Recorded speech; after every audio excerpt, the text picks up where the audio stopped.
Hello again, and welcome to Faith, Family, and Politics. I'm your host, Joshua Cummins. And we're going to have a really big show today. Yeah, we are. Yes. Hey, Lou, did you know that it's episode 68?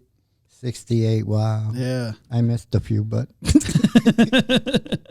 Well, so did some other people, but that's okay. I've been here for them all. I've got the, perfect attendance. That'd been really awkward if we didn't. Just the ones he didn't want to be here for, we just didn't do. He's like, much. Friday, I'm not doing it. I'm like, oh, we're going to miss out on episode 57. and we had to take a little time off to recuperate. Yeah, and the guy that told us that we had to take time off to recuperate, that's our good friend Louis Rodriguez. He's the host of Rodriguez Rants. You got to go over there and watch some of his episodes. We got to get some new episodes going for these people out here, don't we, Lou? Yeah, and then across from him, he's everybody's favorite, the legend, the host of the Laughing Libertarian, Alan McFarland. Hi. Where's the cheers? He gets cheers, doesn't he? Huh. Cheers. Hello, children. Take your vitamins. They never turn the cameras around. Thanks for having me on. I appreciate it. Thanks for being here. We're having a good old time, if you guys can't tell. And silent laugh again. Oh my God, you've already got me started. Stop it. This guy's hilarious, okay? Just stop. Okay. Yeah, hence the name of his show.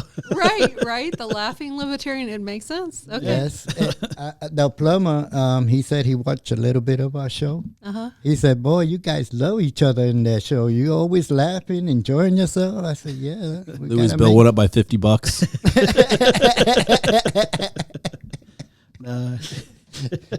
No, I gave him a little extra.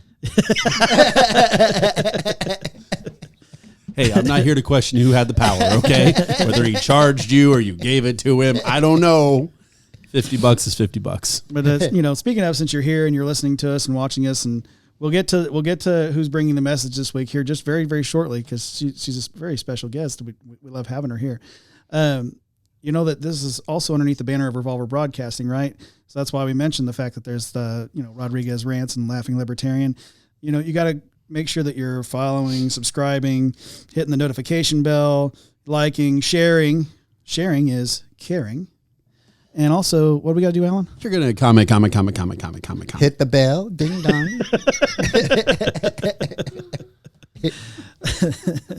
Okay, the bills are paid. And bringing us the message this week is the softer side of Faith, Family, and Politics, Yvonne Metcalf. Well, thank you very much. Glad to be here. It's been a while. I think I'll just jump right in. Let's get that title up on the screen so everybody knows what it's. That would be good. Title, please. Standing for something. I think it was Alexander Hamilton that said we need to stand for something or we will fall for anything. That's where that came from. So I'm going to kind of go into the Bible and see what it says about that. And a couple other things too. And forgive me if I ramble. That might happen. You know what might help? It's a prayer over the message. A prayer over the message, of course. Okay, let's start with prayer. Oh my goodness. Dear Heavenly Father, we thank you for this time. We thank you for this venue. We thank you for these people. Thank you for everyone that will watch. Thank you for your word. Thank you for being our Savior, Shepherd, Father, God Almighty, King of Kings, Lord of Lords, coming back someday. Thank you for that. Thank you for providing our needs. Thank you for watching over us. And just help me to walk through this today and guide the conversation. And we'll thank you for it in Jesus' name. Amen.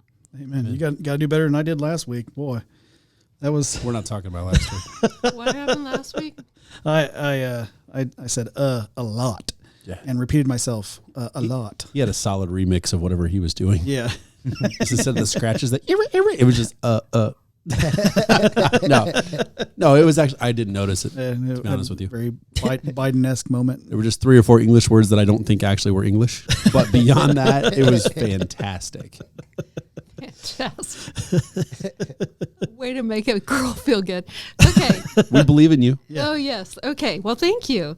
So we're going to go to Matthew first. It's about the 10 virgins that were supposed to be ready. Matthew 25, verse 1. I'm going to jump right in here.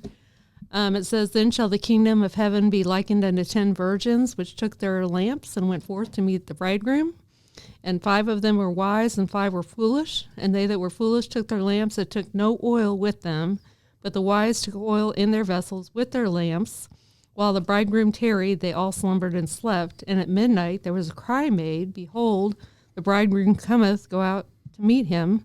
Then all those virgins arose and trimmed their lamps. And the foolish said to the wise, Give us of your oil, for our lamps are gone out. But the wise answered, saying, Not so, lest there be not enough for us and you. But go rather to them that sell, and buy for yourselves. And while they went to buy, the bridegroom came. And they that were ready went in with him to the marriage, and the door was shut. Afterward came also the other virgins, saying, Lord, Lord, open to us. But he answered and said, Verily I say unto you, I don't know you.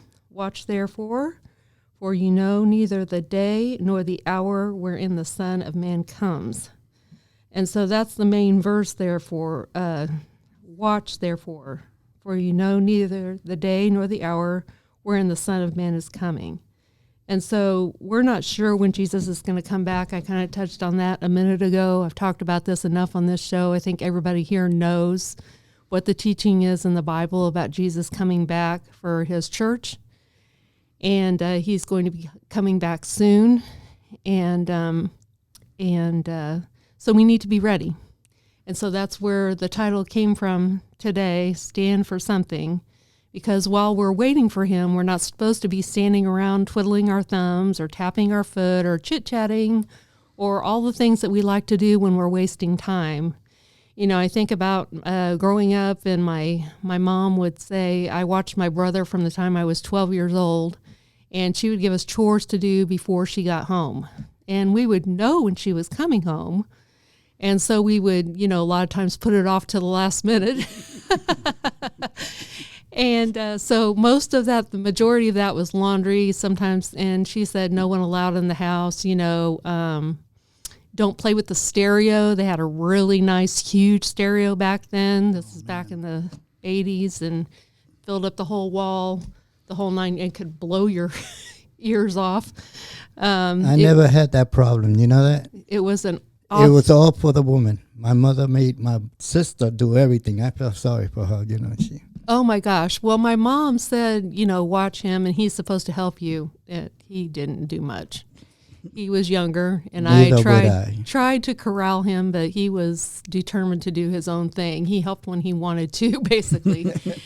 I think it's a younger sibling thing, or sibling thing, because my brother and my mom would say, clean your room, and I'd go through and clean my half of the room. Oh, you guys shared a bedroom. Yeah, that's really easy to put it off on someone else. We slept 6 feet away from each other. Oh my goodness. This half is mine. See the line right here. That's funny. So anyway, we couldn't do that, but so we would try to get things done before she got home, but occasionally she would come home early, and we would either be doing what we're supposed to be doing, or she would catch us doing something we're either not supposed to be doing or not doing. The laundry would be done in the washer, and nobody went and switched it to the dryer yet. We had to go to a laundromat. So we didn't have a washer and dryer in our apartment, so we had to go down there. And if you don't stand there and keep an eye on it when the timer runs out, then you're going to let it sit there for 2 hours soaking wet, which is not good for your clothes, right? Oh, no. So, yeah, strikes up an odor real quick. That happened a few times. There was a few times when we were doing what we were supposed to when she got back, but more often than not, we were not doing what we were supposed to. So, anyway, young kids for you. But that was my mom, and we knew kind of when she was going to be home. But with Jesus coming back, we don't know when he's going to be home or when he's going to be back. And we're going to be home. I think I got Jesus in my home all the time. So yeah. I think he's home. Well, I mean, he's everywhere, but he's going to come back and take us out of here. So I can't wait for that Spaceship? day. Well, not on a spaceship. I think it's a horse. Flying saucer? He'd be riding on a horse, right? He's actually going to catch us up. So I sort of feel like we're just going to float up. And then when we come back with him at the end of the tribulation, then we'll be on horses. That's where that comes from. When I experienced that, I would tell God, why didn't you give me this talent before? I could have been floating all around. I know, right? I hope my horse is a 67 Riviera, Buick Riviera. You're hoping it's a horse, huh? Yeah. I'm hoping it's my T-bird. Yeah. See. I want a Great T-bird. minds. Okay, so we're a little off track. Well, horses are on tracks, and no, okay. Right. So anyway, Jesus is going to come back, and we need to be ready, and we need to watch, as it says in that verse. Now let's look at something else here. We're going to look over here in Ephesians, one of my favorite passages in the Bible, and it talks about this kind of thing. Let's look here. Jump in here. Okay. Verse 10, Ephesians chapter 6, verse 10. Finally, my brethren, be strong in the Lord and in the power of his might. Put on the whole armor of God, that ye may be able to stand against the wiles of the devil. For we wrestle not against flesh and blood, but against principalities, against powers, against the rulers of darkness of this world, against spiritual wickedness in high places. Wherefore take unto you the whole armor of God, that ye may be able to withstand in the evil day, and having done all to stand. And then it goes on and tells you about the armor that you're supposed to wear because we are in a battle. This is not a joke, although we like to joke around. Laughter is good. The Bible says laughter does good like a medicine. There's a time for everything, though, also. That's what I would like to say. We joke around all the time, but we're not making fun of God. We're just making it a little more interesting and more happy, so you out there don't get bored. But we're not making fun of God. We're just making it fun for everybody. Oh, no, absolutely not. And Good clarification for a lot of our listeners. Right, yeah. that's good, yeah. And there's a time for everything. Like Ecclesiastes said, there's a time for everything. There's a time to laugh, a time to cry, a time to be happy, a time to be sad. You can't be happy all the time. You can't be sad all the time either, or you're going to drag everybody down. So we need a good balance with that, and I think we have that. But it's important, I think, what it says here, and it talks about the armor of God. It talks about all these things, the belt of truth, the helmet of salvation, the sword of the Spirit, the shield of faith, your feet shod with the preparation of the gospel of peace. And that's one of the main things that we're supposed to be doing while we're waiting, like the Great Commission. It talks about, Jesus said, go ye into all the world and preach the gospel to every creature. And so we're supposed to be sharing the message of salvation with everyone all the time. That's the main thing, and that's for everybody to do. But that's not the only thing, and it doesn't stop there. And I think sometimes our churches will say that, we're focused on the Great Commission, and it's true. We do need to do the Great Commission, but we also need to stand for what is right, and that's where the title came from. We need to stand. What do you think of when you think of standing for something that's right? What does that even mean? What does that mean to you, Josh? Can you think off the top of your head, or? Well, doing what God told us for one, but also standing for your country in particular. We got a culture war going on out there, so there's that. One of the purposes for this show, and then a spiritual war going on as well. And I believe that's the other thing that this show encapsulates. So, can you give a specific example of fighting of standing for what's right? Oh, everything we talk about all the time on here. We're talking about God and talking about carrying those values, those family values, into every aspect of our lives, and letting the people know that God doesn't stop at the church doors on Sunday. That's right. All right. You said what I was going to say. You got it out just in time. I was going to stop you. I'm really big on respect, and we're not going to talk about Denny's, guys. But that's that's a story for another day, guys. Story for a Rumble episode. But mutual respect among people, and you make sure you stand up for the people who can't stand for themselves. I always think it's right to stand up for those who can't stand for themselves. And honestly, that was the first thing I thought of was bullying. Because, I'll give a little bit of my story. I went to a Christian school from 5th grade to 7th grade and decided to switch over to public school in 8th grade. And you want to talk about culture shock. Yeah. went from skirts to your knees to everybody wears blue jeans and nobody cares what you say, and lots of cussing and all this other stuff. And it was just a total culture shock for me. But I had one good friend, and she was my friend. She didn't care. It didn't matter. And there were some boys in the neighborhood that were troublemakers, and they sat in the back of the bus and smoked weed all the time and just created a bunch of trouble and so forth. And having a good time. Yeah, I guess they were having a good time, but they were breaking the law.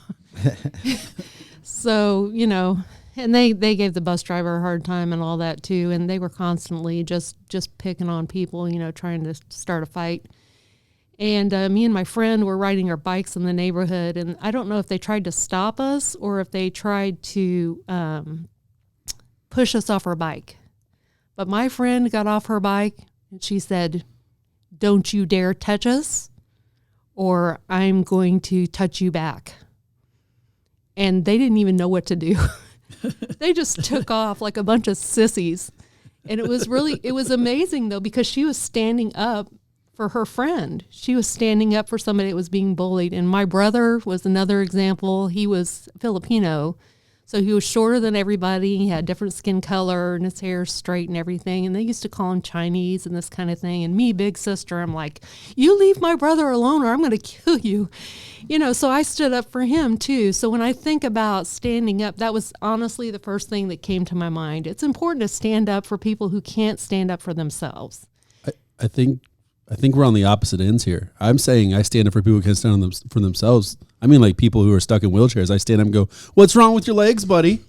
Come on, get up and high five me already." I don't know what to say. Just kidding, everyone. Why don't you jump to action? Come on. Put your best foot forward. Put your best foot forward. Okay, sorry. You just step into this action plan, yeah. Yeah, okay. Oh. I don't know where to go. Everyone's staring at me now. That was a bad joke. It was funny, though. It really was funny. Okay. Okay, sorry. Don't bully people. It's not nice. Anyway, yeah, take your vitamins. It's not cool. It's not cool. Not cool to bully. And so I was going somewhere with this. About the I was Filipino? about to get really serious. No, it's not the Filipino. That's my brother. And then there's the unborn. Oh, the girl that you said it was going to touch. Oh, my friend. Yeah, my friend said, "You touch us and I'm going to touch you back and you're going to be sorry." And they backed off and they left us alone and they didn't bother me. And it was amazing. Actually, there was another time, but I had to stand up for myself. But I'm not going to go into that on this show because it's not. Is it a Rumble episode? It's not relevant. Yeah, but Okay. I'm believe sure. me, they were sorry. So we'll just say that. I'm sure we all went through something similar like that, right? Oh, sure. Yeah. I mean, at that grade in junior high, especially, they think of anything they can to pick on you for. It can be literally anything. If they're tall, it's because you're tall. If you're short, it's because you're short. You got blonde hair, it's because you got blonde hair. It doesn't matter at that age. They pick on you for everything. So, but that's a totally different, rabbit trail that I could follow. But what was I going to say? Okay, so what I was going to say is we need to stand up for the unborn. And they are the quintessential person that can't do anything, right? Right. They can't do anything. So we have to stand up for them. Right. And I'm just really thankful that in Indiana, they just passed that. They just said that the new law, yeah. The new law, and it was upheld by the Supreme Court of Indiana. So I'm really thankful for that, for the unborn children, because we need to stand up for them. So that's something else that we could stand up for. And Louie, I think everybody said something about that. So we'll go on from there. So I was just looking through here, trying to find some things, other than just the gospel that we're supposed to. I say just the gospel. We have to preach the gospel, okay? If you're not saved, you need to be saved. Jesus said, "God so loved the world, he gave his only begotten Son. Whosoever believes in him will not perish, but have everlasting life." And he also said, "Whoever calls on the name of the Lord shall be saved." It's a promise. And so, if you haven't accepted Christ as your Savior, then I would urge you, to consider his gift and accept his gift. So the gospel's coming up next? All you people out there that don't like the gospel, it's time to leave now. Or you can hate watch. We'll take a hate watch. Yeah. We'll Yeah. take a hate watch, Just, yeah. be all grumbly and watch us on mute. We don't If care you're as long as able you're to watching. stand it and control yourself, Right. Watch us. So, I mean, I don't know how you can hate the gospel because it's a gift, but I guess it's. I know quite a few people that hate the gospel. We do have some atheist viewers. We have some viewers that are that don't believe in God. We have a lot of just a diversity of viewers. Let's put it that way. A diversity. And we appreciate you. Yeah. I think I know one or two that don't like God. Okay, well, and that's where we go back to the spiritual wickedness in high places and people that either choose evil because they want the power or the, Yes. the rush from being evil, or people who are deceived into thinking, and honestly, either way you're deceived because the end of that is not going to be good. We only live so many years on this earth, and then we're in eternity, and then we have to face what we've done, whether it's good or evil. Sometimes people like that, God gives a punishment, like Yeah. teaches them a lesson. Sometimes when they say that it's evil, he might get some devil to come over and maybe, Give them trouble. yeah. That happened to Saul in the Bible, actually. When he was disobedient to God, God said, I want you to get rid of everything. And he said, well, I just want to keep this stuff so we can do a sacrifice and keep this guy because I just want to brag about how I won the war. And God said, nope. I said obedience, not sacrifice. And obedience was more important than sacrifice. Sorry. He wants sacrifice, but he wants obedience first. Yes. And so Saul was troubled by, the Bible says God sent an evil spirit to trouble Saul. And so he had all that trouble and just was paranoid and nervous, and he had to have David come and play his harp so it could calm his spirit and that kind of thing. So, it does happen. Sometimes God will bring judgment that way, on this side, and sometimes he doesn't. And so people like Biden and people like, the Department of Justice, and it's Department of Just Us. That Just sounds us. about right. That's why they get away with everything. Right. God bless me and you and no one else or something. Yeah. So it's just kind of a crazy world that we live in right now. People that think they're getting by with things, these drug traffickers and the cartels that are A lot of these shooting and killing. Yes, a lot of that. And the gangs and this kind of thing. And you just think that you're getting by with it. You get a prosecutor in there that won't prosecute, or you get somebody that will cheat on an election and then say, there was no cheating here. We don't have to listen to this, just kind of abusing their power. But, eventually it will catch up to you, either here or there. Sometimes they think that it can't catch up to them, that things can't catch up to them. Mm-hmm. They think that. Yeah. Although this last election, most secure election of all ever that we've ever had in the United States. 36 counties, definitely have 81 million votes in them, for sure. Absolutely, we can't deny it. No. For who? I'll just throw that out there. Disclaimer.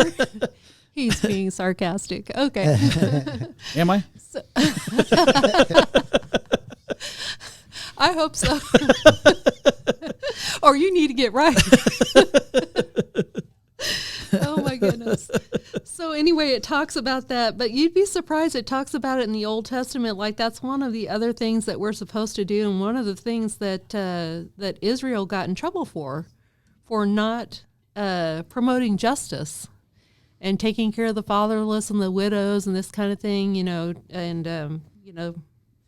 people. The widow and the orphan. Yeah. Mm-hmm. Yeah, and people like that. So hold on, I'm trying to get to where I'm going. Must be on the road to Damascus. The road to Damascus. It's actually the road to the Old Testament. Hold on, I'm going to find this. Or the OT, as they call it. OT, yes. So we don't always, really delve into that much. A lot of people say it's not relevant, but it is relevant because God's the same yesterday, today, and forever. That's right. So they did look forward to Jesus coming, and we look backward that Jesus came and died on the cross. So it's the same, but it's just a different perspective. And some people call that in, Christian circles a dispensation. So it's a different dispensation. But let me just read a couple of these verses. It says here in 1 Kings, "Blessed be the Lord thy God, which delighted in thee to set thee on the throne of Israel, because the Lord loved Israel forever. Therefore made he you king to do judgment and justice." And it always talks about judgment and justice. And then the next verse, "So David reigned over all Israel and executed judgment and justice among his people." And then it tells us in the Psalms, "Justice and judgment are the habitation of your throne. Mercy and truth go before your face." And it says in Psalms 119, "I have done judgment and justice. Leave me not to mine oppressors." So people that are oppressed, people that are paying too much in taxes, people that are thrown in jail without a cause, babies that are killed without a cause, children that are indoctrinated and taught lies their whole life. I mean, this kind of thing is no good. Men that beat women, this kind of thing is no good. And God sees it and God knows. And he says, we need to promote justice, not just the gospel. Yes, the gospel. The gospel is for everyone, even those really evil people. God actually has way more mercy than probably I do, because honestly, I have a hard time showing mercy to some people, but God is allowing that. If you're not dead yet, you still have time. Yep. And so, it's just, but he tells us that we should promote justice, and he talks about, nations promoting justice, not just people individually, but us as well. I thank you for reminding me. As soon as I get home, I'm going to beat up my wife. I think she just heard that, and the door's locked. I think it's the other way, actually. I think the door is completely open, and she's waiting for him. No, with a ball bat. She's going to beat on him. No ball bat. She's got a rifle, and she's got also a 390, a 9mm. She'll be waiting with that gun. He got to the end of the driveway. You have no chance. No chance at all. We have a good guest room here, Louie. You can hang out. Oh, my goodness. I was only kidding about beating For up. those who have lost their way. Okay. No, anyway. So we're supposed to do justice, and that's kind of a big thing for me also as I look around to what's going on right now, and a lot of it's not just like throwing the book at Mr. Trump and slapping the wrist of Mr. Biden is unfair. So How about Hunter? And Hunter, when I say Mr. Biden, I'm talking about Hunter. The whole family? The whole family, yeah. I guess I could say the whole family, the Biden crime family. They're all involved. Yeah, so, that's a lot of injustice right now. So we're supposed to promote justice. So standing up and saying, no, that's not right, is something that we are supposed to do as Christians. And we're supposed to shine our light, and we're supposed to be salt of the earth. And we're supposed to affect the culture. And the reason that we have some of the problems, honestly, that we have now is because we haven't been doing that. And so when is the time? Well, the time is now. We have to do it. And each person has to individually say, I'm going to do this. I'm going to stand up. I'm going to be one of them that's going to be standing when he comes back and doing what I'm supposed to be doing. Like if he comes back and I'm sitting here playing games on my phone or something, oh my goodness. But if I'm standing at the abortion center saying, please save your baby, or if I'm, reading my Bible or something, or if I'm even saying, this isn't right. We need to, promote justice, whatever I'm doing, I need to be doing something when he comes back that he'll be pleased with. And so that's kind of my whole goal. That's kind of my whole idea. And, oh boy, I hope he doesn't come back when I'm playing games on my phone, because I only usually do that when I'm indisposed. If I'm playing a game, I'm going to just tell God, hey, I'm sorry. I didn't know you was coming. Forgive me. Next level. Just one more. This darn Candy Crush guy. Hold on for 5 minutes. Look, I'm just afraid that even though it's paradise up there, you'll have Euro plugs, and this is not going to plug into anything. I can't charge my iPhone there. Oh, you guys. It's going to be so much more fun up there. I mean, seriously, people think that we're going to be bored up there just playing our harps and singing songs and stuff, but it is not going to be in any way boring. Like the best movie you ever saw or the best game you ever played, I guess, is not going to be compared to what we're going to see and do up there. And, it's just going to be worth it all. It's probably going to take me a while to get me away from the dinner table because I heard there's supposed to be a big feast. And there is a big feast. And I love food. Food, buddy, food. Better believe it. That's why Baptists always have food with their functions. It'd be funny. You get up there and it's only bread and wine. Bread and wine. Yeah, they have a fruit tree. I have it on good authority. They also have a fruit tree, the tree of life. Come on, really? That gives different fruit every month. Check it didn't out. know that. Revelation, yes, sir. Yep. Something new to learn. Every month. Wouldn't that be revolution? Like it revolves. Okay. He's bringing the dad jokes this week. I like it. Alan doesn't normally bring those. Yeah, I like the dad joke. We actually do that on my work. That kind of lightens the mood. Speaking of that, because we deal with children and they can be challenging sometimes. And so a good dad joke goes a long way, right? Yeah. You get in the right spirit and you're like, okay, I can do this. It's a good kidney punch. Right there. Little, just like you got in the winter, it's great because like you go straight hockey style. You grab their coat, you pull them over, and you get right into those kidneys. Pull them right into your knee. They can't go anywhere. Oh my goodness. And any sound they make is muffled as their parents getting in their car. Oh my goodness. You're welcome. You're gonna get The me more in you so know. much trouble. The look on Cameron's face. I'm telling you, these guys are nuts, but they're a lot of fun. So to be fair, and they joke around a lot. So take it for what that's worth. But Best friends at the table right here. It's like, yeah, right, exactly. So yeah, so it's cool. So anyway, it talks about praying with all prayer and supplication for all saints. It talks about, our helmet of salvation, our shield of the Spirit. And again, it talks about fighting, and I'm talking about, I think I mentioned that a little bit, the people, like God has more mercy than I do. And some of the people, if I was sitting face to face with some people, it might not be too good. But we have to remember that we are actually fighting not against flesh and blood, but against principalities and powers and evil in this world.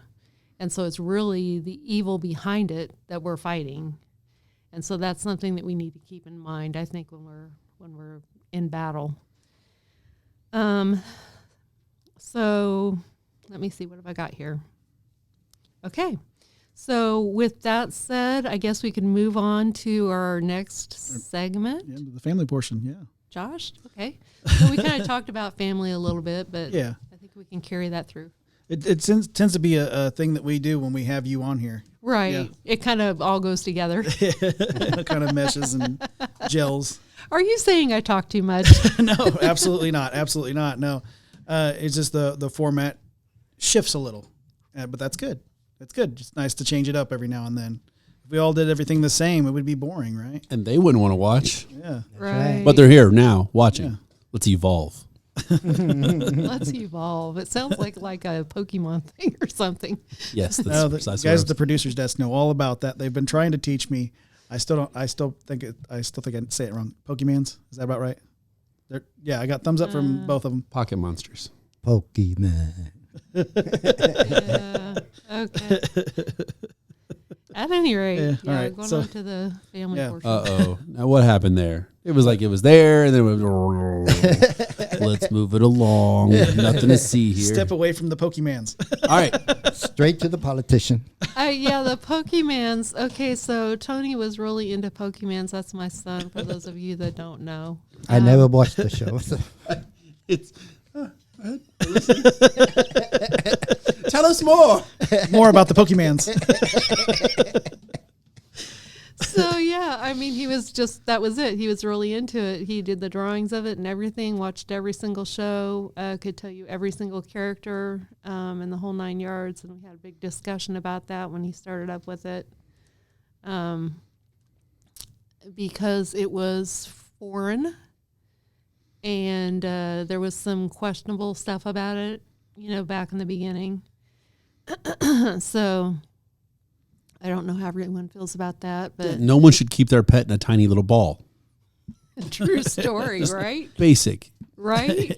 No wonder they're so angry when they come out. And if That was good. if that pet fits in your pocket, that's kind of weird. A little weird. A little weird.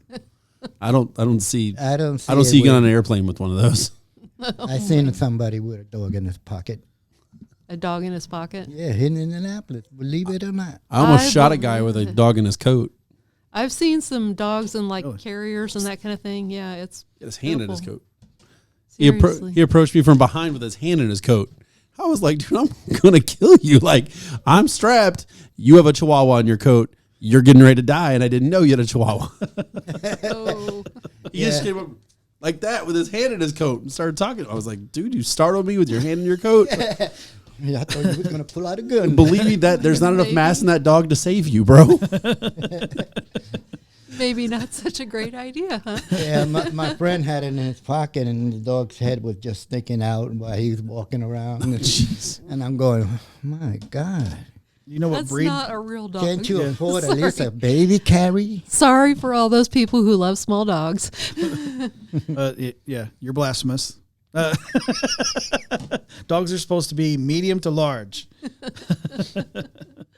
No, it's just, I mean, they're dogs are dogs. I mean, there's something for everybody, right? But yeah. I guess Very if you like painting your dog's nails and carrying it around in a basket. And if people don't want protection, you just get a little small dog. But if you want protection, you get a big dog. Yeah, right. I guess it's for companionship, right? Probably the Yeah, smaller that's ones. mostly what it is. Especially older people, they have dogs for compassion. Yeah, and it's easier to take care of, probably. I would think. No, If it jumps on you, it's not going to knock you over. The only thing is that they're very expensive when they get sick. They have to go to the hospital. Oh yeah, you can spend a lot of money on your pet for real. Oh yeah. I spend quite a little bit. Sounds like you got a story there, Louis. He sends me to this clinic, and I went up paying $3,000. What the heck is going on here? Yeah. $3,000 for Yeah. a pet. $1,000 for one day, another $1,000. Another day I went with it, and then another $1,000. I said, "This guy is hooked on $1,000." Right. Why $1,000 every day, huh? Seems Well, like it wasn't very every day. nice round number. I mean, he's really good. He's a really good veterinarian, but he's a little pricey. But I mean, he does really good work. I mean, we had to have 2 surgeries done on Journey at that veterinarian's office, and it ended up totaling, with everything said and done, $7,000 between the 2 surgeries and medicines and all this other stuff that was on top of it. So, but I was thankful that he did such good work, because I would have lost Journey without him. So he did really good work. He had to stitch up her stomach because she had a tear in her stomach.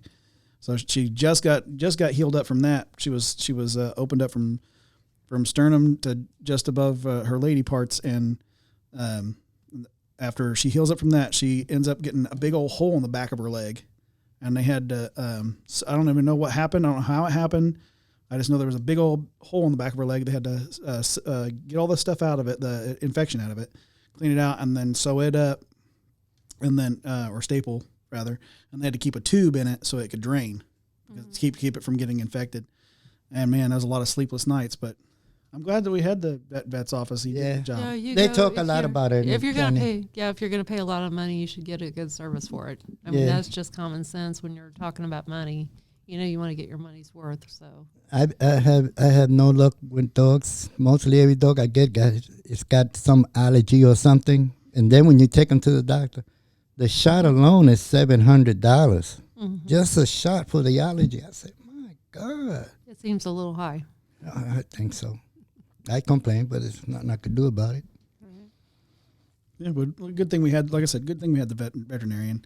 I know that I guess we gone into a family portion. We started talking about pets and pocketbooks. It makes sense, right?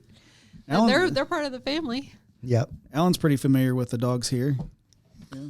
Yeah, so Presley lit me up as soon as I walked in the door. I just happened to... That's my golden retriever. His golden retriever, for whatever reason, just gravitates toward me. And today, I think positive to negative magnetism there. As soon as I came in the door, I looked over at Laura, and Presley comes out of nowhere. Like, I'm looking at Laura, he comes from the side and just jumps and nails me right in the abdomen. And I was like, I'm sure those guys heard me downstairs going, oh!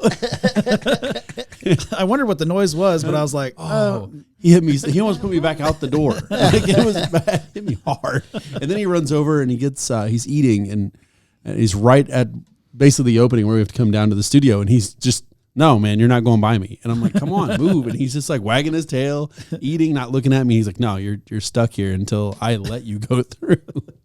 So, like, my dog, I can step over. My medium-sized dog, I can step over. He's a small one, right? No, yeah, she's a medium size. Yeah, but yeah, lots of energy. For sure, though. So much energy. So much energy. More energy How old is she? than Presley. She is 2.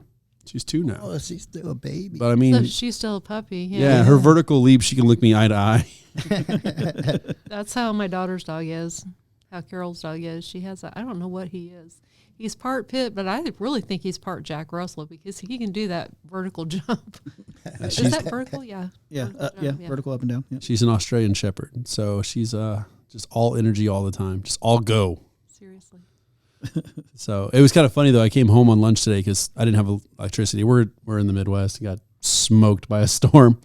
I didn't have any electricity, so I was like, man, I bet it's getting hot at the house. So I made sure she had multiple bowls of water and everything else. But I also came home and just like dunked her in water.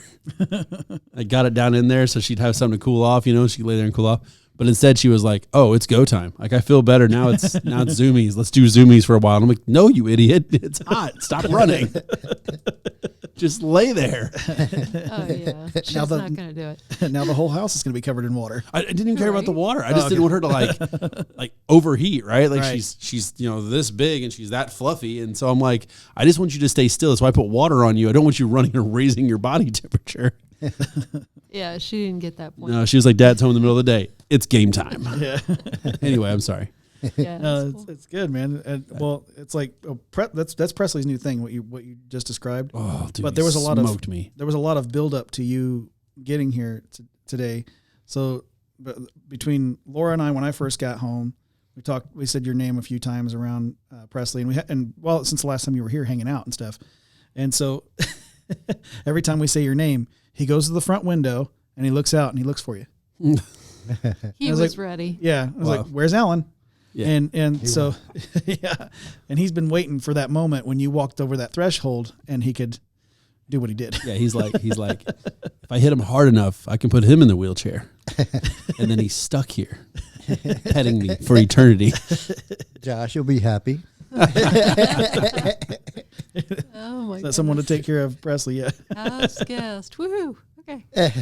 No, not only that, they'll probably have them down here in the studio, hanging out, and doing shows. Come on, let's do the shots. Shots? New show. A few shots, yeah. A few shots. I thought you said do shots. I was like, it's strange with Presley, but we'll do it. We'll blend his food down. I think he would do a good job at making fun of Biden. Yeah. He would. Yeah. He would. New show. He certainly got the look down. I see a new show. I see a new show coming. But for those who haven't seen pictures of my dog Presley, he's very dopey looking. I mean, this is like very quintessential golden retriever, just blank look all the time. Excitement, but blank at the same time. Happy, but there's no hamster in the wheel. I love when the sides of his mouth get stuck on his teeth.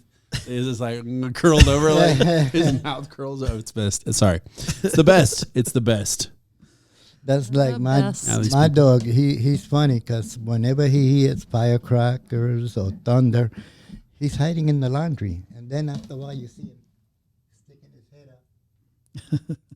He Here's another thunder hiding back in the laundry. Back he goes. Yeah. They talked about that on the news. Got to watch your pets when they start setting off fireworks this time of year. We'll see, Max, that's his German Shepherd, as a brother to Journey, my German Shepherd.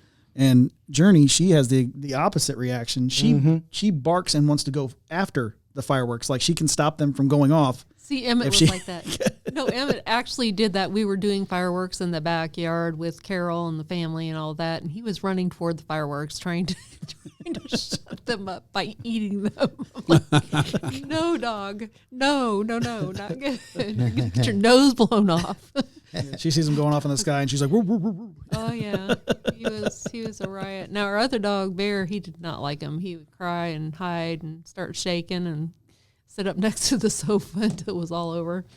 He was hilarious. It just depends on the dog, I suppose. Yeah, our previous dog, Zeppelin, he was, we took him to one fireworks show with us just to like try to desensitize him when he was smaller. And he stayed up underneath my chair the whole time, one of those little fold-out chairs, you know. And so every year after that, he would just try to figure out a way to be up underneath me somewhere or another whenever he would hear fireworks, regardless if they were outside, on television. Yeah, exactly. It looks like the boy dogs are chicken and the girl dogs are more brave. My dog doesn't even pay attention to him. That's like Presley. One way or the other, huh? Yeah, so when we have fireworks here in a few days, she will ignore the fireworks but bark at all the people. Oh. She'll just bark at all the people, and then she'll completely just, what was that? Okay, who cares? You know, I just randomly open the door occasionally and throw a firecracker at it that's live and just see what happens. No, just kidding. If her hair caught on fire, it'd be a mess. Oh my gosh. You got the long haired, you got the Australian. Yeah. Oh my gosh. Yeah. Yep. Nope. Not a good look. But no, she doesn't seem to care about any of that stuff. Like, noises don't really affect her whatsoever. I think she's just oblivious to it. She's like, whatever, that's just living. And then she's like, people, I'm going off at 2:00 in the morning when someone goes for a jog after work. Of course, I jump out of bed like, who's breaking in? She's like, oh, nobody. That guy right there, he's getting a pretty good workout down the street. He had a good sweat going on. That's what I let him know. He's doing it right. That's what Journey was doing just a few seconds ago. I'm sure. She barks at everybody that walks down the street. Every single person. Even if it's somebody she knows. Yeah, Presley. Mine's the same. Presley's opposite. He just goes, oh, okay, there they go. Like you could just see it. Like there's no, like I said, no hamster. No hamster. Just the gear is turning for sure, but there's just no hamster on that wheel. And it's same with the fireworks too. It does not faze him. You will catch him watching TV though. He loves Ben Shapiro. Nice. Okay. At least he has good taste. He's got politics in him. Right? It's hard not to around here, right? Yeah. Hanging out with Josh. Yeah. Mm-hmm. Laura gets tired of hearing about him, so that's why she's hardly ever down here. I asked her the other day, I said, well, do you ever go back and watch the show or listen? She goes like, She said, we've had enough conversations about that, so we're good. Yeah, we talk about all the things that are on the show all the time anyway, so right. she gets tired of it. So, Yep. And she has enough of all of us anyway. So, yeah, she doesn't need the show. Every now and then she. That's why I thank her every single time I leave. I literally thank your wife for putting up with me every single time I leave. That's why she likes you. I just know it's a challenge. Mm-hmm. Yeah, she's a woman that she don't like you. She ain't liking you. She'll let you know. She won't tell you. She just look at you. Yep. This is you know from the gaze. I don't want to know anything about the gays. We're almost out of that month. Matter of fact, I tomorrow thought we finished that episode. Yeah, I've been over that for a while. Is everything good over there? I can't see Sterling very well from here. Oh, the monitor's blocking your view of Sterling. Yeah. He's smiling and he's kicking back in that producer's chair. Fair enough. As long as he's comfortable. Yeah, that's all that matters. Sitting back there going, dance, monkeys, dance. He's laughing and dancing. You know why you can't see snow? Because they never turn the cameras around. They're never fake do. news. They never They're do. fake news. We have fake news on this show too, unfortunately. Fake news. When do we fact? When fact check us real quick. You turn around the cameras. Oh yeah, we don't turn the cameras around. Yeah. But we have a green screen behind them just in case we have to. That giant crowd clarify. behind them. I was like, wait a minute, are we being fact checked right now? I need examples. I thought we did something wrong. No, we're good. You get a talking to. That was my attempt at a joke. That's why he does the jokes, and I just. I hear you. Yeah, We should have known that you was a joker too. We didn't catch it. Yeah. I'll try another one. Slow lob. That one works. Yep. Maybe we preface from now on. Just like, I'm going to tell a joke now. Right. Little blinking thing at the bottom of the screen. This is a joke. Okay. Applause. Laughter. Nothing's happened. Oh, I see now. I see what was coming. It's not like Bill Maher. That's the only way he can get people to laugh. We could put a light there and say joke. Whenever she's joking, it turns on. Laughter. Joke. Right. So not trying to turn the car around here, but did we actually have a family topic? Well, I mean, we went into dogs and pocketbooks. I didn't know if we had one that was like drawn up Books. beforehand. Yeah. No, we didn't actually have anything outlined. Okay, If that's that's fair. what you mean. I just want to make sure. I was like, oh, did we? No, we're not. We're not completely off track. We're just running all over the track, and That's it's been fair. a great time. We built our Yeah. own track. You can Like make the- your own track now. Run all over the track like the horses in her message. We build it, and they will come. So speaking of money, though, I mean, you talk about your pocketbook and so forth, and talking about how expensive everything is now. Nice I segue. wonder where that came from. The Biden thing and the whole inflation thing, and why our costs are so much higher now. They're less than they were last year or something, but they're way more than they were 3 years ago when Trump got out of office. So that should tell you something, Also, and it's hard to keep up that way. Yeah. Also, the Biden, he spent all this money so he could have crypto. Oh, right. So now all the banks are starting to get crypto. I don't like it. I don't either. I'd rather have my cash. Me too. I don't want no crypto and having banks and Biden checking me and investigating what I spent and did not spend. Oh, yeah. It's none of their business. That is definitely not a republic kind of government, right? Oh, see, I mean, I would rather have something on a blockchain that they can't really manipulate because they're going to take my cash away anyway and move me to digital, zeros and ones. So, And I agree with that because it's just two ways of thinking. I'm already invested in crypto myself, but it's not the crypto you're thinking about. You're doing well. What exactly? The CBDCs is what Louis is referring to, and I don't have the acronym off the top of my head, but it's essentially it's this cash-based system based on the government. So it actually goes back to the same fiat type of money that we have now. It's even harder, tracked even harder. So it's cryptocurrency. So now your dollar is digital. The U.S. Dollar digital or digital U.S. dollar DUSD. And when you get your paycheck, you're going to get your digital U.S. dollars instead of regular American dollars that you could turn into cash, which you could then go use that legal tender. It won't happen anymore. It won't exist anymore if they get their way. If the things get passed. They've wanted that anyway because it's so much easier to be able to lock you out, right? So exactly, and base things on ESGs and DEIs. Absolutely, and this is the vehicle, right? The concept's been around for a very long time, and obviously during COVID, being able to dwindle change supplies and be able to kind of villainize money, cash, by saying it's a vector for disease, right? It carries everything because it's just paper. So there's that. So you had those two things already there. The concept was already there, and this is just going to be the vehicle, it sounds like. I never want to give up. I never want to give them the chance to be able to put me at zero for any reason, but we've known that's coming, and I don't know how we can really. I'd love to know the best way to stop it. I think people are sort of waking up to it and trying to go back to cash to a certain degree in some areas. That's only going to last for so long. I mean, there is The potential for the Convention of the States, which there are 18 states that have signed on. You may know about this already. Yvonne. I do. The Convention of the States, if that happens, then they can actually reform the federal government, which would be phenomenal. But it's Put not limitations on the federal government. Yeah. Well, it also does a reformation as well. There's a discussion about reformation and how that'll look in the end. But because their reach has gone way too far, and Their overreach, yeah. Yeah, I mean, taxation is theft, right, Alan? Every single moment.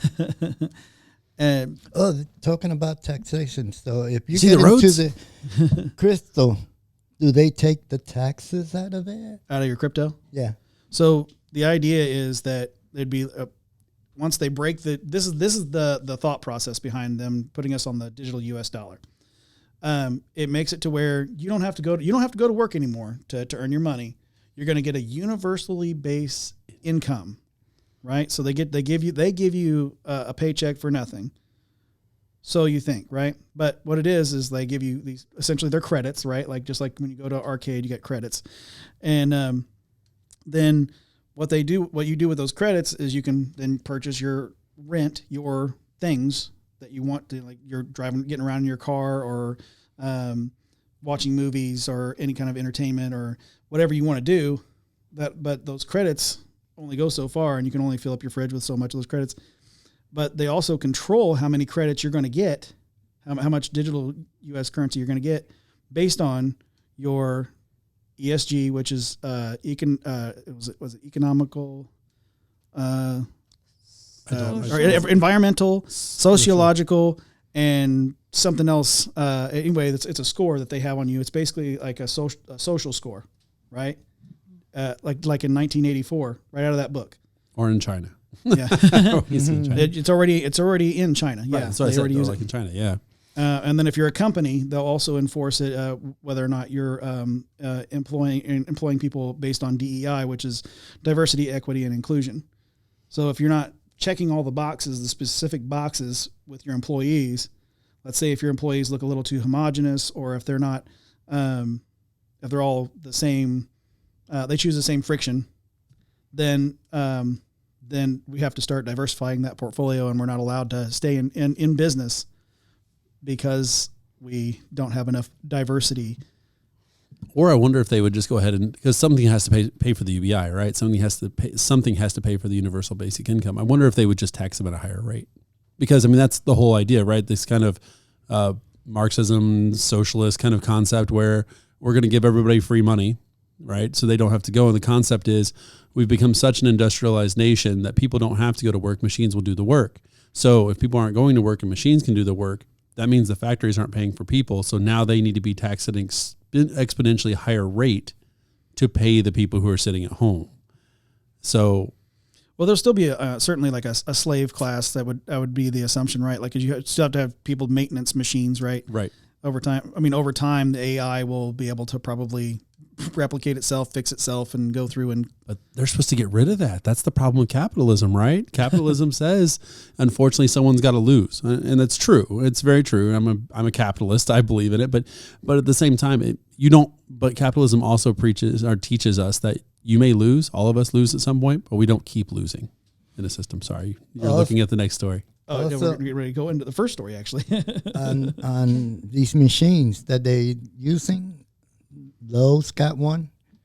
Walmart, I think it's got one, and Lowe's got one, and McDonald's, you go and order your Oh yeah, mm-hmm. Your You don't food have to on a order machine. from the cashier. So I've literally that's had- taking jobs. I've literally had a manager at at a McDonald's tell me to go use the machine.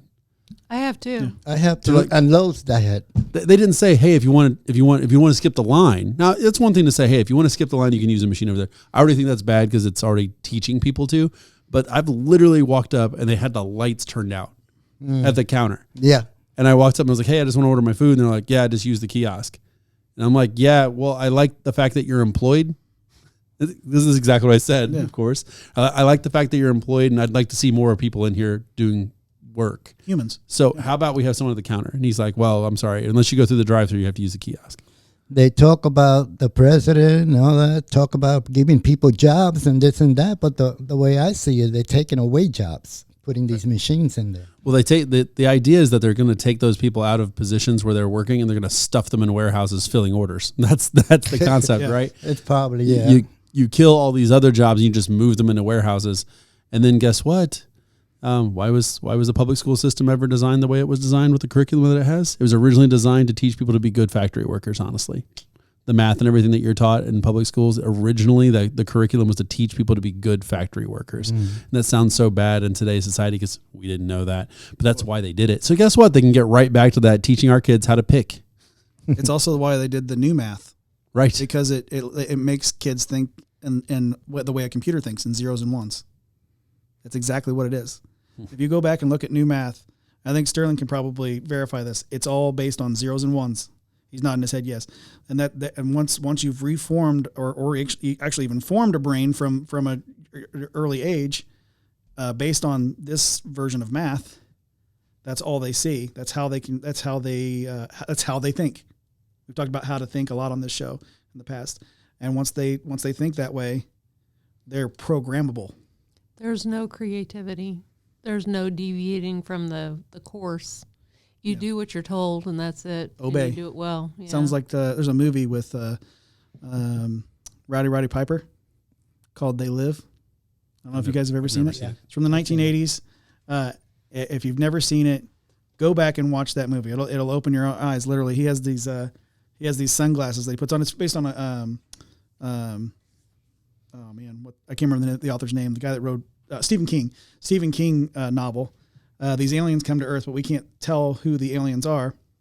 He puts on these sunglasses that he found in a wreckage, and whenever he puts his sunglasses on, he can see who the aliens are, and then he can also see the propaganda all around him. So he can see the billboards say "obey," consume, consume, consume, all this other stuff, and it's like, ooh, this movie is telling a lot of truth. And that was in the 1980s. That was pretty far ahead of its time. It's so relevant now. That was back when very, very, very lefty Stephen King was talking about what he felt was, the right's version, and now the left is actually doing it. So it's before the flip, right? Yeah, it's before his flip as well. Yeah, right. Yeah, absolutely.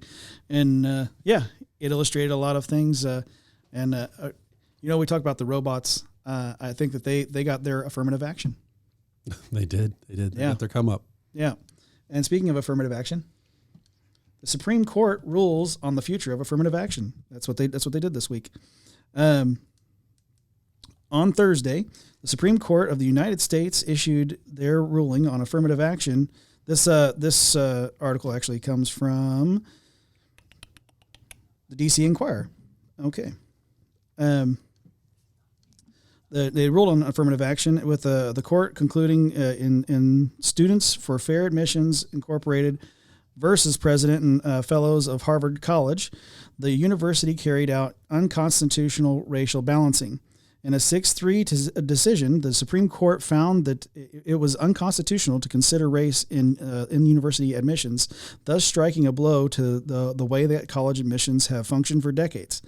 The decision fell on ideological lines, with 6 conservative justices voting in favor of the Students for Fair Admissions, while the 3 liberal justices voted against it. Chief Justice John Roberts authored the opinion of the court, and Justice Clarence Thomas, we like Justice Clarence Thomas, and Justice Brett Kavanaugh wrote concurring opinions. Justices Ketanji Brown Jackson. I made that flinch because the last time I said her name, the lights flickered here. And it happened, I think, a couple times. Sonia Sotomayor and Elena Kagan disagreed from the 6 conservative justices in a dissent authored by Justice Jackson. Sotomayor also wrote a dissenting opinion. Before the court was... Huh? So go figure. Right? She had to get her 2 cents in. Before the court was Harvard College, as well as the University of North Carolina, against Students for Fair Admissions, an organization dedicated to the end of affirmative action. Quote, for the reasons provided above, the Harvard and UNC admissions programs cannot be reconciled with the guarantees of equal protection clause, the court wrote. quote, both programs lack sufficiently focused and measurable objectives warranting the use of race, unavoidably employ race in a negative manner, involve racial stereotyping, and lack meaningful endpoints. We have never permitted admissions programs to work in that way and will not do so today. So what I want to say about that is that it's about time. Number one. Number two, they're standing up for what's right, because it's not fair to, you have no choice in what color you are. So it's not fair to give you a college admission. Me and my husband talked about this, and one step further would be to say an employer can't use that in deciding whether they're going to hire you or not either. With all the diversity and equity and inclusion now, they can't use that kind of, criteria to decide if they're going to employ you or not. That should just carry over into the employment part too. Yeah, merit. Merit, right. That's what it should be, right? If you're the best person for the job, then you should get the job regardless of your skin color or anything else. That's right. I'm not against any color. The only color I hate is green, and I hope no Martians come down here, and try to take over our Earth. It's the government is saying that they're doing, they're trying to come in here and take over our land, who knows? Those are those reptilians, right? Yeah. I don't think it's the Martians. I think they speak Chinese. Alan's just smiling over here. He's lost for words, which is unusual. Well, when we're talking about Martians, we can talk about aliens all day. But there's a difference. There's a difference. Yeah. But there's two things. First of all, just touching on the point of what was that is no longer. I've said this on the show. I've said this on my own show. The biggest disservice that did was it brought people in of whatever race. I don't care what race we're talking about, because honestly, it mostly affected Asian people, Asian students. Mm-hmm. Asian students were the most negatively impacted by it. They had to have ridiculous scores to have a chance, and then it stair-step down depending on population. So what they did was it took people at the bottom end of that curve and it stuck them in classes that they could not do. Mm-hmm. And then what happens? You take someone who isn't supposed to be somewhere because they're just not suited for that. You put them in that environment, they fail. Then they give up. Then they hate everything around them because they had an opportunity, but the opportunity was fake. Right. So that now they don't trust the system. Now they don't trust anything. Now they're hateful at what was lost. And they're in debt. And horribly in debt. And then to the point of, and I'll be quiet here, Louis. No, keep it up. I don't know if you've seen how Harvard has responded to this. Harvard is kind of being smarmy, and they're basically saying, "Oh, we'll do what you say, but we have the right to use information from basically entry essays of people's experiences as a way to give them admission, right? So now they can say, well, your entry essay. Thank you.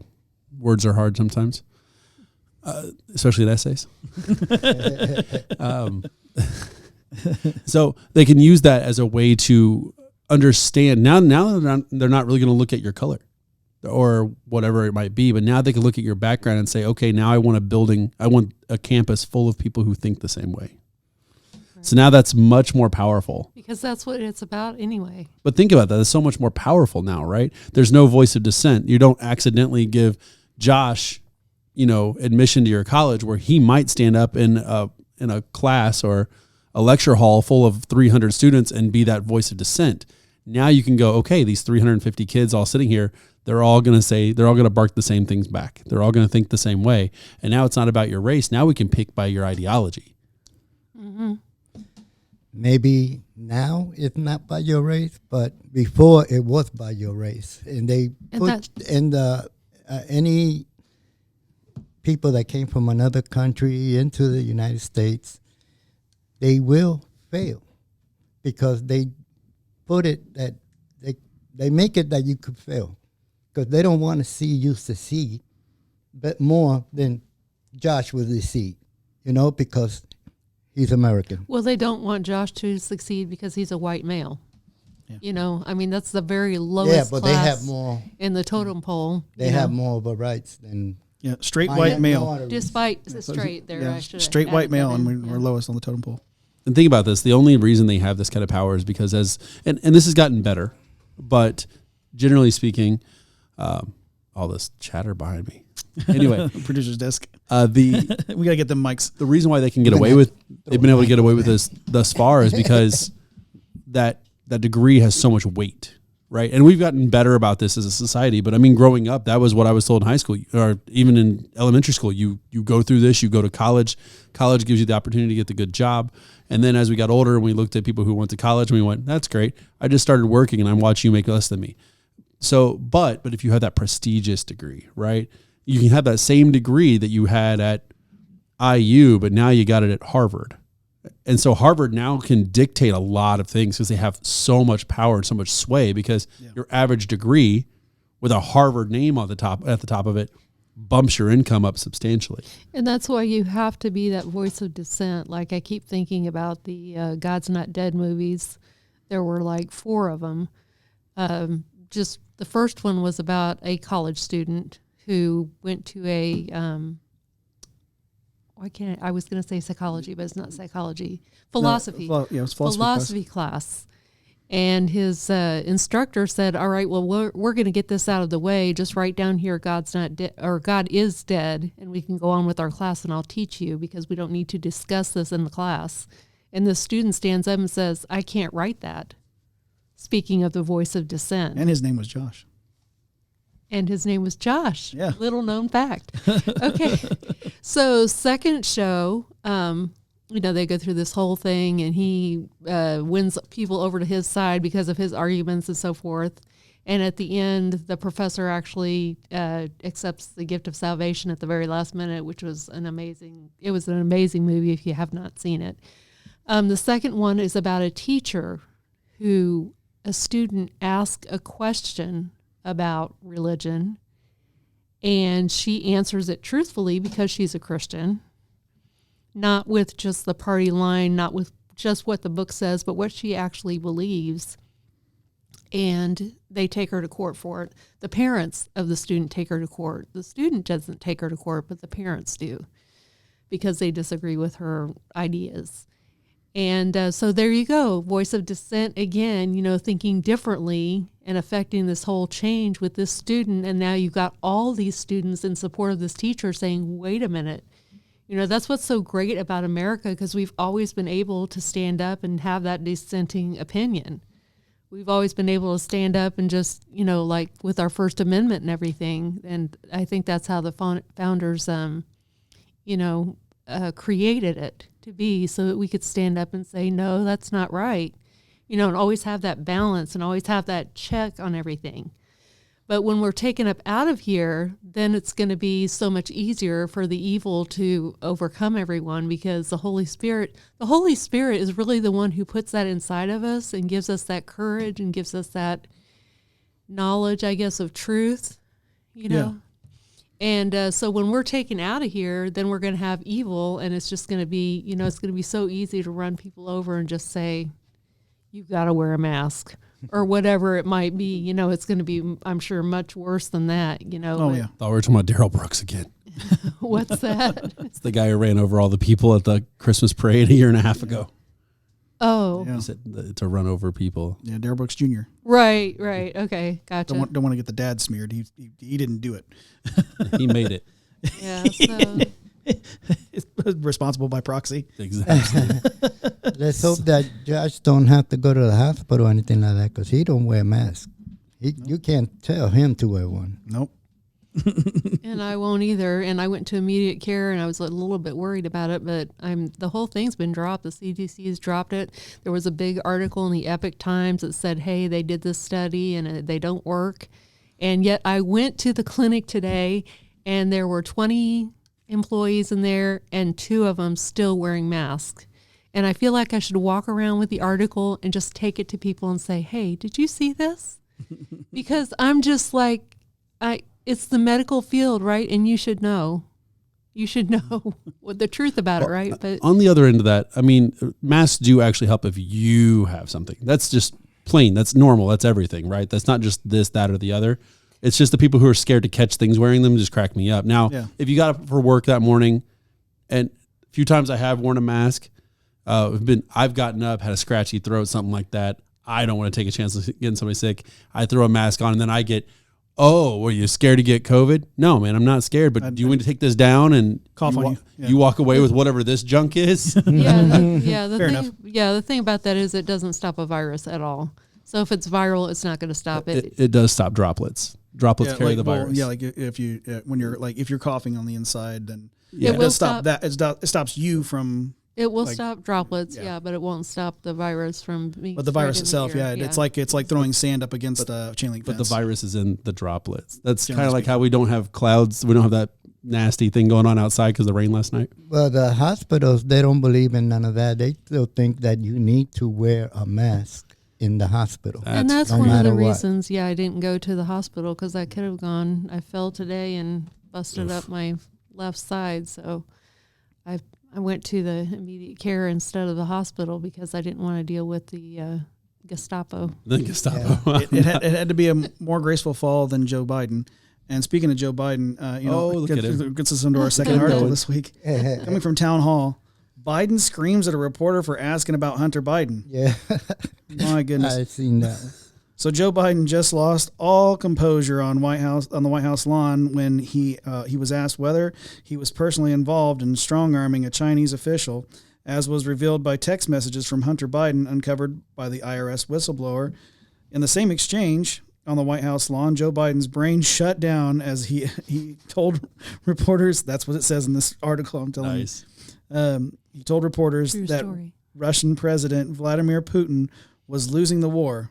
Not in Russia or Ukraine, mind you, but in Iraq. Joe Biden isn't the only one who has lost his cool when confronted about allegations against the Biden crime family. Karine Jean-Pierre, I got her name right for the very first time. Proud of you. She's not going to last much longer, I don't think. So she got immeasurably frustrated with reporters for asking serious questions about the president's alleged corruption. I wasn't able to pull the video. I couldn't get it to download fast enough.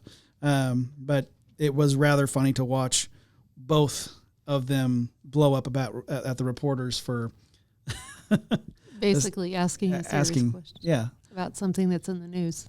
What happened with Karine was her colleague that was at the podium before her. They asked him about Hunter, and he said, "Well, you need to talk to the president about that." And then Karine comes out there, and then almost every reporter, left or right, it doesn't matter, all the reporters, regardless of their political leanings, all asked about Hunter. They still was pressing on this question, like, you're not going to get away from this. And every time she called on somebody new, they're asking about the previous colleague's question. Oh, I did. I heard where they just built on each other. Like, by the way, to their point. Yeah, exactly. That's exactly what happened. And that's amazing. And that's what they need to do, honestly. Absolutely. Yeah. Didn't they give Biden a flea pill? He said that he was guilty. He said that he was guilty about what he did. Oh, but yeah. Yet they let him get away with it, and they said it's all right. They said it's a joke. Yeah. Yeah. Hunter got a slap on the wrist. Yeah. It's insane. Yeah, he said that he's been giving away state secrets as a joke in a meeting with foreign leaders. And no, it wasn't funny. All those times it was a Freudian slip is what that was. Exactly. Yeah, it was interesting. I don't think that's one of your articles, Josh, but it was in the news. No, I was trying to get the final article pulled up, but it's not functioning now on the tablet here. It's giving me a little ad thing here. Anyway, do you pull it and read it real quick? If you can get it on your phone, the tablet's not allowing it for some reason. My phone wasn't working earlier. Did he get it? Okay. Which one is it? Yeah. We'll see if it works on Louie's phone. No, it's doing the same thing. All right. Well, it was going to be from the Epic Times, but the title was Hunter gives a deposition on in defamation on the lawsuit against him after he the allegations were brought against him for leaving the laptop at that store. I don't know. Were you able to get it to pull up on your phone? Yeah, he left it at the store for a second. Yeah. And the guy that ran the store, they defamed his character. They said that he was involved in a Russian, disinformation, and that he was lying about the whole thing, and that he wasn't allowed to look on the laptop because it wasn't his, and all this kind of thing, and he slapped them back with he slapped them with a lawsuit, and they slapped him with a lawsuit. So it's in court right now. Well, Louis did find the video, but of course we can't play it on the screen. But right. Send me that link, Lou, and I'll put it in the description so people can see that. So at least have that. But yeah, it's just the fact that Hunter. So he has to answer questions about that. He needs to answer questions about this laptop. What he done was drop this laptop off for service and forgot all about it because he was too busy out there smoking Parmesan cheese and drywall, and crack. There's also crack was involved. I made Sterling laugh over there. He loves that crack. But the fact that Joe Biden lost his mind and was screaming at this reporter for even bringing up his son is beyond ridiculous. I understand that that's your son, but your son broke the law. Yeah, be objective. Yeah. Lots of laws. You want everyone else to be objective. Be objective. If you're the leader of this free world, you need to be objective. You need to respect the law. Respect If you the law. want people out there to respect the law too, they see the president getting away with this. They're going to say, why should I respect the law? And why should I do what they tell me what to do? Right, exactly. It's the example. Yeah, and it's wrong what they did. They should have gave him an example. They should have punished him. Impeach him or whatever, but they should have put his son in jail.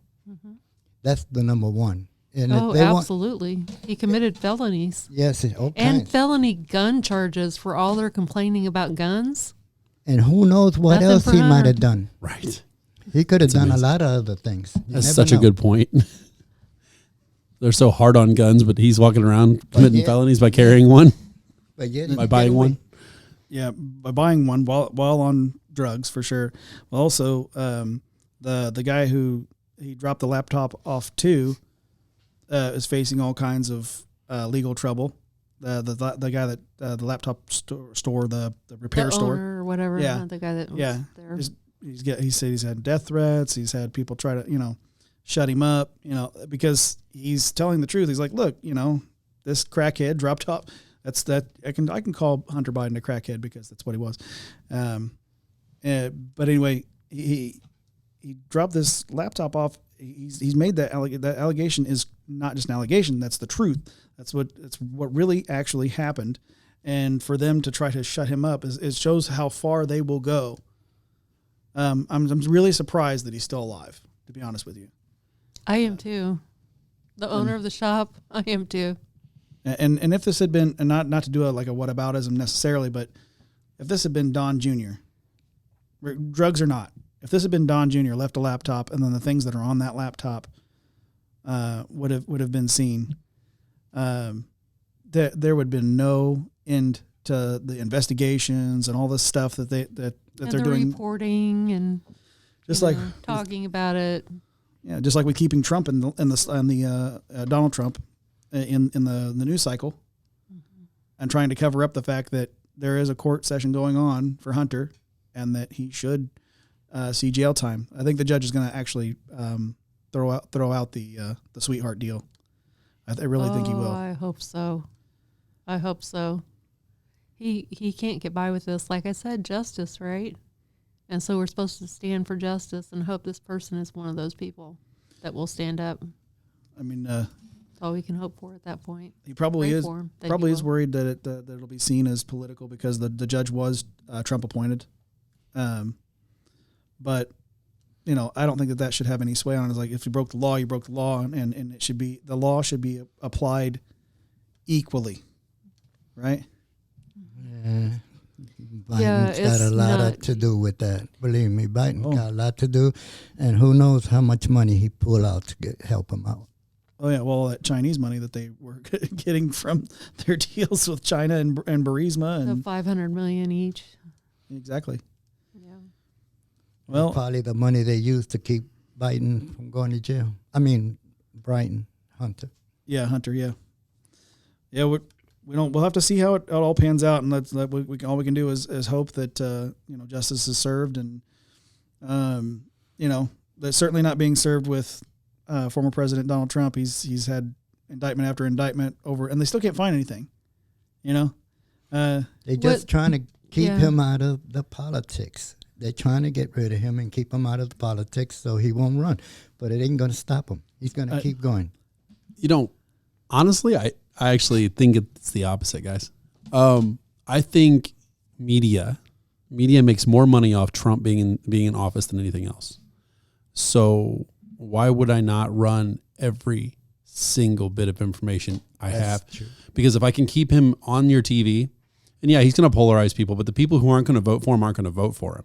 And the people who are going to vote for him will absolutely vote for him. So you're doing nothing but keeping him out there, getting clicks, which keeps you paid. But putting him on TV, and he knows this himself, the more often he's on TV, good or bad, it doesn't really matter, right?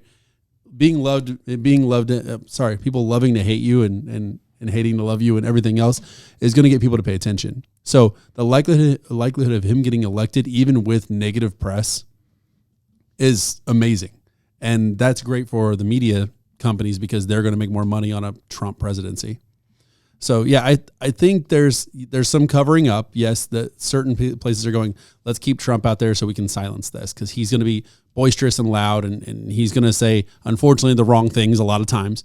But hey, he's going to say, I must be nonstick. You could call me Teflon Don. And then that's going to keep everything else. He helps cover up everything else going around because he constantly is talking.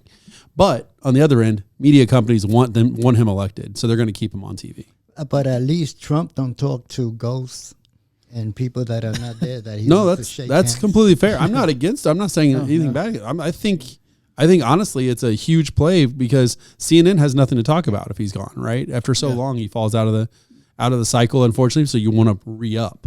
If you can re-up, then Well, I mean, there is other stuff to talk about, but not stuff they want to talk about, like how bad our president, how bad Biden is physically and mentally. but it's not as Like colorful. really digging into that. Right. I mean, that would be true journalism. Right. And true journalism doesn't pay.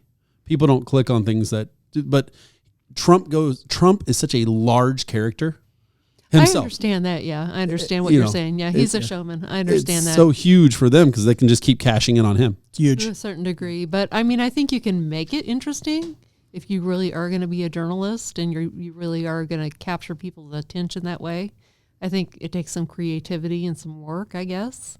So, I think they could do it. I think they could still get the clicks. Oh, I mean, they could. But it's not as easy. It's easy just to go, Trump, right? he said something. Right. True story. Yeah, that's true. Yeah, he's good at.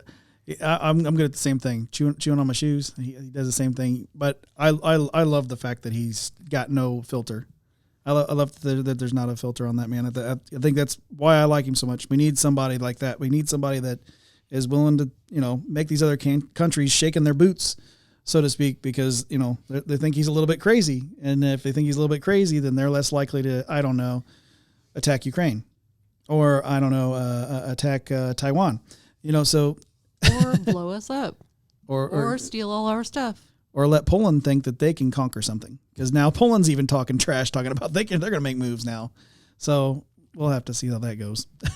A lot of So we things got going on. Yeah, we got an election coming up. There are other people running on the Republican side, and if someone else wins for some reason on the Republican side, I suppose I would support that person. But I am leaning toward Trump. I'd be hard pressed. Well, Trump is out in front of all the other candidates, including Ron DeSantis. That's the numbers tell by you that double story. digits. Yeah. By double digits. But that's a whole news story for another day, and we've got to start winding this thing down. So if you wouldn't mind, Yvonne, go ahead give us a closing prayer so we can get some outros. Unless you got something else, Louis? No, I'm winding down. Oh, he's winding down. Okay. Let's go. All right. Yeah. Go ahead. Okay. All right. Dear Heavenly Father, thank you for this day. Thank you for this discussion. Thank you for your word. Thank you for giving us the strength to do what we need to do. Thank you for President Trump and his hard work. And thank you for this country that we live in, the freedoms that we have, the people that died so that we could have them. Thank you for dying on the cross for our salvation. I pray that you would just bless this message, bless this podcast, Lord, bless our country, and bless these people. In Jesus' name I pray. Amen. Amen. When talking about blessing this podcast, we are the #1 podcast. If you ask Rich Rosati, he made that sign for us. Awesome. Fake news. Hey, don't knock Rich. Yeah, Rich is a great guy. We love Rich, even though he left Alan off the sign. We'll have to get him to come back and fix that. But we should protest on that. That is nice. I like that. Oh, we also have Of course, I'm not on there France. either, but okay. France is rioting and protesting and maybe Oh, yeah. start a war. Well, that's also a story for another Another day. day. Yep. Yeah. All right. So the woman that brought the message this week, the softer side of faith, family, and politics, Yvonne Metcalf. Sorry. I almost said it. And then you would have had all the rights to bonk me on the head. And I would have had to let you. Lawsuit. No, just kidding. I got to change my name to Hunter Biden so I can get away with it. Oh, my God. That's all we need. And next to her, I know that he's all of your favorite, the host of Laughing Libertarian, Alan McFarland. Thank you for joining us, sir. Thanks for having me on, and excellent guesting. Sorry, my brain just stopped. No stuttering. No stopped. stuttering. It Bidened. My brain stopped. What was that about? He had a Biden moment. I did. Yeah. That's what I was going to say. I might run for office in Pennsylvania. Start screaming about Iraq now. Anyway, excellent message, by the way. Okay, thank you. And across from him, the host of Rodriguez Rants, Louis Rodriguez. Thank you for having me here today. Thank you for joining us. I thought I would never make it. I kept rushing that plumber. Louis had some plumbing service done earlier today. Man, I think the guy did a good job, though, didn't he? He did. Yeah. He did. You It's got it working good. fixed? Okay, My well, woman that's is good. happy. Yeah. Hey, there you go. Happy wife, happy life, right? Yeah. It's been a year. She's been complaining. Change the faucet. Change the faucet. Got to do that here on Sunday. Got to change the faucet here. Yeah, I'm going to change your faucet. I just learned how to do it better. Ironically, I have a faucet sitting in my kitchen that I need to change. Ironically, I guess I've been thinking about that for like 2 weeks at our house. I'm like, that kitchen sink keeps leaking, and I've got it. I've got it sitting right there on the counter. I'm just going to do it. We could go over there Yeah, and fix I guess it too. that's our Faucet next stop. party. Faucet And then party. Fix it here and then fix it at Alan's house. That's it. We have a big party. Oh, I've been your host, Joshua Cummins, reminding you to stay in trouble and pay your plumber extra. We'll see you next week. see you guys.